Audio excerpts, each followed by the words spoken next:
முத்து மாமா தூக்கு மாட்டிக்கிறதுக்காக போகிறாங்க. அப்படியே எல்லாருமே தடுத்து நிறுத்தி கத்துறாங்க. அவரை கீழே இறக்கிட்டாங்க. இறக்கிட்டு கூட்டிகிட்டு வந்து உட்கார வச்சு வாப்பா சொல்கிறாரு, எதுக்காக நீங்கள் இப்படிலாம் பண்ணிட்டு இருக்கீங்க அப்படின்னு சொல்லிட்டு கோபி சொல்கிறாரு.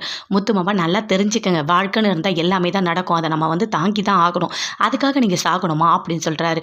உட்காருங்க, ஏன்டா இப்படி பண்ணுற, அதுக்காகடா உன்னை பெற்றேன், உன்னை இந்த வயிற்றில் எப்படி பெற்று வளர்த்தேன், ஏன்டா இப்படிலாம் பண்ணுறேன், எங்களெல்லாம் விட்டு போக பார்த்தியே அப்படின்னு சொல்லிட்டு அவங்க அம்மா பொண்டாட்டி எல்லாருமே பயங்கரமாக அழுதுட்டு இருக்காங்க.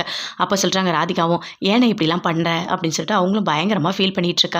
அவங்க எல்லாம் அங்கே பேசிகிட்டு இருக்காங்க. அதுக்குள்ளே ராதிகா ஃபோன் அட்டன் பண்ணி பேசிகிட்டு இருக்காங்க. அப்படியே அங்கே நின்று பாண்டியன் பார்த்துட்டு இருக்காரு. கிட்ட வந்து பேசுகிறாரு. இல்லை இப்போ எப்படி இருக்காங்க, அவர் தூக்கு பாண்டிக்க போயிட்டாரு, எனக்கு ரொம்ப கஷ்டமாக இருக்குது, ராஜி இப்போ வரைக்கும் காணும், என்ன பண்ணுறதுனே தெரியல அப்படின்னு சொல்லிட்டு ராதிகா பயங்கரமாக ஃபீல் பண்ணிட்டு இருக்காங்க.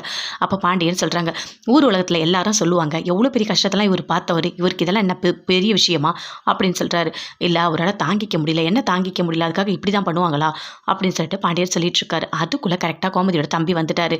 இங்கே பார்த்தீங்களா மாமா, பார்த்தீங்களா எங்கள் அண்ணனோட நிலைமையை பார்த்தீங்களா, என்ன நடக்குது அப்படின்னு சொல்லிட்டு பயங்கரமாக ஃபீல் பண்ணுறாரு. என்னடா நிலைமை, அவர் எல்லா கஷ்டத்தையும் பார்த்தவர், இதெல்லாம் ஒன்றும் பெரிய விஷயம் கிடையாது அப்படின்னு சொல்கிறாரு.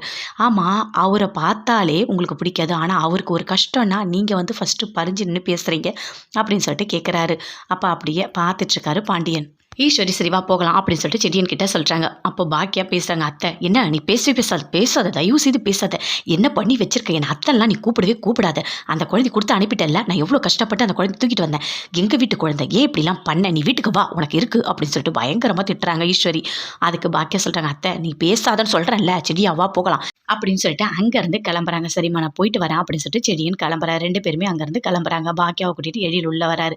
வாமா பார்த்துக்கலாம், இதெல்லாம் ஒரு பெரிய விஷயமா அப்படின்னு சொல்லிட்டு கூட்டிகிட்டு வந்து தண்ணி கொடுக்குறாரு. ரூமில் தண்ணி குடிக்கிறாங்க பாக்கியா. என்னம்மா பிரச்சனையெல்லாம் சூப்பராக ஃபேஸ் பண்ணுறம்மா நீ அப்படின்னு சொல்லிட்டு எழில் சொல்கிறாரு. டேய் வாழ்க்கையில் பிரச்சனை மட்டுமே வந்தா அதுலேயே நம்ம எக்ஸ்பெக்ட் ஆகிடுவோம்டா அப்படின்னு சொல்லிட்டு பாக்கியா சொல்கிறாங்க. சூப்பர் பாக்கியா சூப்பர்.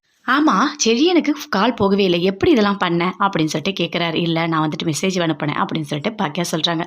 சரி ஒரு வழியாக குழந்தைய சேர்த்தாச்சு அப்படின்னு சொல்லிட்டு இருக்காரு எழில் பாக்கியா கிட்ட. ஜெனி அவங்க அம்மா அப்பா எல்லாருமே காரில் போயிட்டுருக்காங்க. அப்போ குழந்தைய கொஞ்சறாங்க ஜெனி. அப்போ அவங்க அப்பா சொல்கிறாரு, எவ்வளோ திமிரு இருந்தால் குழந்தைய கடத்திருப்பான், அறிவு கட்டவன், கொஞ்சம் கூட அறிவே கிடையாது அவனுக்கு அப்படின்னு திட்டுறாரு. ஜோசப் போதும் அமைதியாக இருங்க அப்படின்னு சொல்லிட்டு அவங்க ஒய்ஃப் சொல்கிறாங்க. என்னை பேச விடுங்க, ஏன் இப்படி பண்ணுறீங்க அப்படின்னு சொல்லிட்டு ஜோசப் சொல்கிறாரு.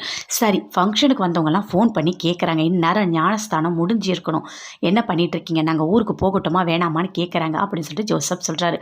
சரி அவங்கள இருக்க சொல்லிவிட்டு நாளைக்கு நம்ம ஃபங்க்ஷனை முடிச்சு அனுப்பலாமா அப்படின்னு சொல்கிறாரு. ஜோசப் கொஞ்சம் பொறுமையாக இருங்க அப்படின்னு சொல்கிறாங்க. அப்பா ஒரு நிமிஷம் வண்டியை நிறுத்துங்க அப்படின்னு ஜெனி சொல்கிறாங்க. இப்போ ஞானஸ்தானம் வேண்டாம்ப்பா அப்படின்னு ஜெனி சொல்கிறாங்க. ஜெனி சொல்கிறதுல எல்லாமே கரெக்டாக தான் இருக்கும், ஜெனிக்கு பிடிக்காத எந்த விஷயமும் நம்ம செய்யக்கூடாது அப்படின்னு அவங்க அம்மா சொல்கிறாங்க. ஆமாப்பா ஏன் இப்படி சொல்கிற, எதுக்காக பண்ணுற, ஓ அவங்களோட இதுவில் பேர் வைக்கலாம்னு நினைக்கிறியா அப்படின்னு சொல்கிறாரு. அப்பா தயவு செய்து நீங்கள் இப்போ 2 பேரும் பண்ணுறது எல்லாமே தப்பு தான், என்னோட வாழ்க்கை நான் தான் முடிவெடுக்கணும், நீங்கள் உங்கள் இஷ்டத்துக்கு பண்ணிங்கன்னா அது சரிப்பட்டு வராது அப்படின்னு சொல்கிறாங்க. ஜெனி என்ன ஜெனி என்ன பேசிகிட்டு இருக்கேன், எப்போவுமே நான் உனக்கு சப்போர்ட்டாக தானே இருக்கேன் அப்படின்னு சொல்லிட்டு அவங்க அப்பா சொல்கிறாரு. நான் சொல்கிறத கேளுங்கப்பா, வேண்டாம் இந்த ஃபங்க்ஷன் வேண்டாம், இதை இன்னொரு நாள் அப்புறமா பார்த்துக்கலாம், இப்போதைக்கு வேண்டாம் அப்படின்னு சொல்கிறாங்க. சரிம்மா நான் ஃபங்க்ஷனை நிறுத்திடுறேன் அப்படின்னு சொல்லிட்டு ஜோசப் ஜெனி கிட்ட சொல்கிறாங்க.